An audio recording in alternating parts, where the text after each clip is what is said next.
নমস্কার। জয় নিতাই, জয় গৌর, জয় রাধে।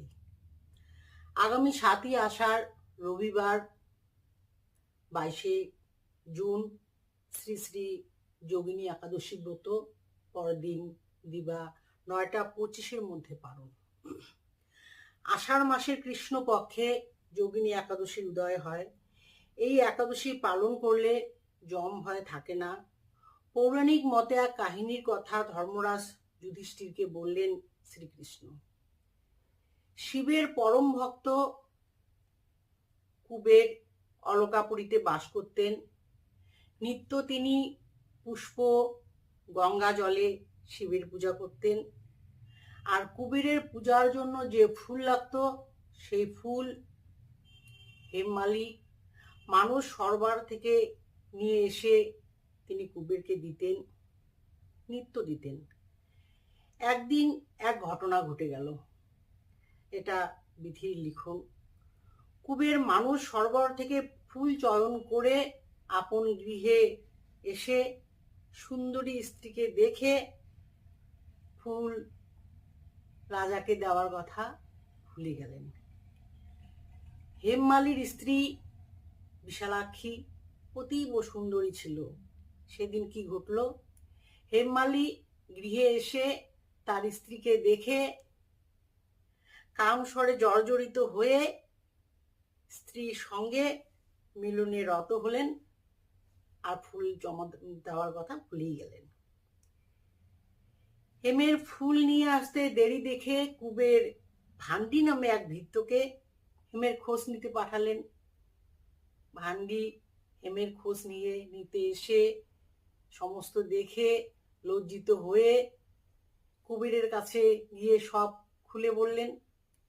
কুবের ভীষণ রেগে গেলেন।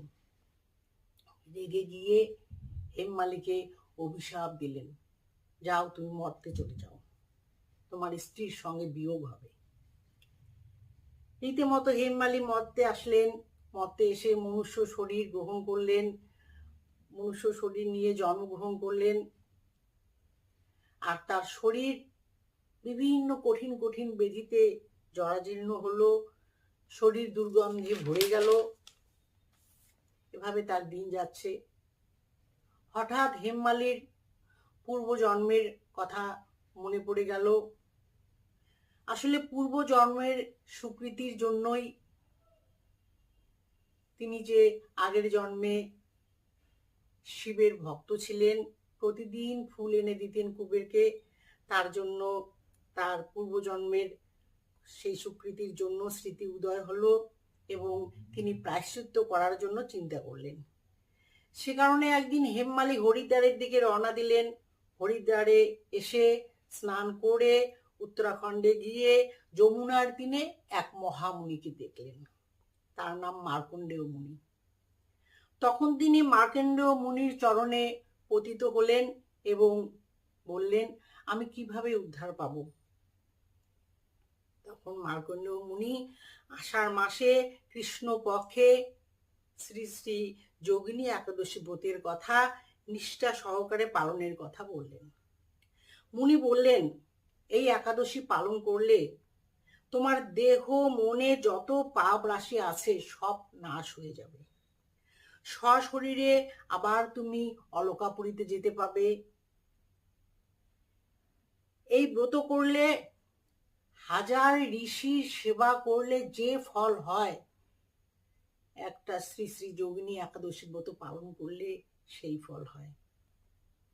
তারপর মার্কণ্ডেয় মুনির কথা মতো হেমমালি প্রয়াগের তীরে এসে বিধিমতো শ্রী শ্রী যোগিনী একাদশী ব্রত পালন করলেন এবং পরদিন দ্বাদশীতে পালন করলেন।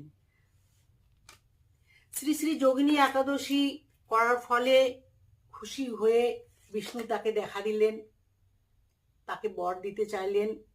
তিনি বর চাইলেন যে আমি যেন আবার সে অলকাপুরীতে ফিরে যেতে পারি, নিত্য নিত্য মানুষ সরোবর থেকে ফুল তুলে রাজা কুবেরকে দিতে পারি শিবের পূজার জন্য।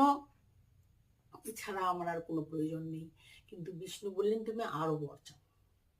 নিতে অস্বীকার করলেন। তবু যখন বিষ্ণু দিতে চাইলেন, তখন তিনি বললেন, এই মর্তভূমিতে যত মানুষ আছে যারা এই একাদশী ব্রত পালন করবে সেই যেন সর্ব পাপ থেকে মুক্তি পায়, কখনো যেন নরকে গমন না হয়, আর অসংখ্য পাপের পাপী যদি এই একাদশী ব্রত করে কখনো যেন মায়া অহংকারে না পড়ে, এই আশীর্বাদ করুন।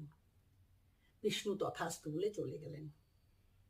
হেমমালী যথারীতি অলকাপুরীতে চলে গেলেন এই শ্রী শ্রী যোগিনী একাদশী ব্রত মাহাত্ম্য। আসুন সবাই মিলে আমরা শ্রী শ্রী যোগিনী একাদশী ব্রত মাহাত্ম্য শুনি এবং নিষ্ঠা সহকারে পালন করি এবং সমস্ত পাপ রাশি থেকে মুক্তি প্রাপ্ত হই। সবাই ভালো থাকবেন। এই জয় রাধা মাধব চ্যানেলে যুক্ত থাকার জন্য ভীষণ ভালো লাগছে। এই চ্যানেলে ভালো ভালো ভিডিও এবং নতুন নতুন তথ্য পাওয়ার জন্য চ্যানেলটিকে অবশ্যই লাইক, শেয়ার, কমেন্ট এবং অবশ্যই সাবস্ক্রাইব করতে ভুলবেন না। সবাই ভালো থাকুন। নমস্কার।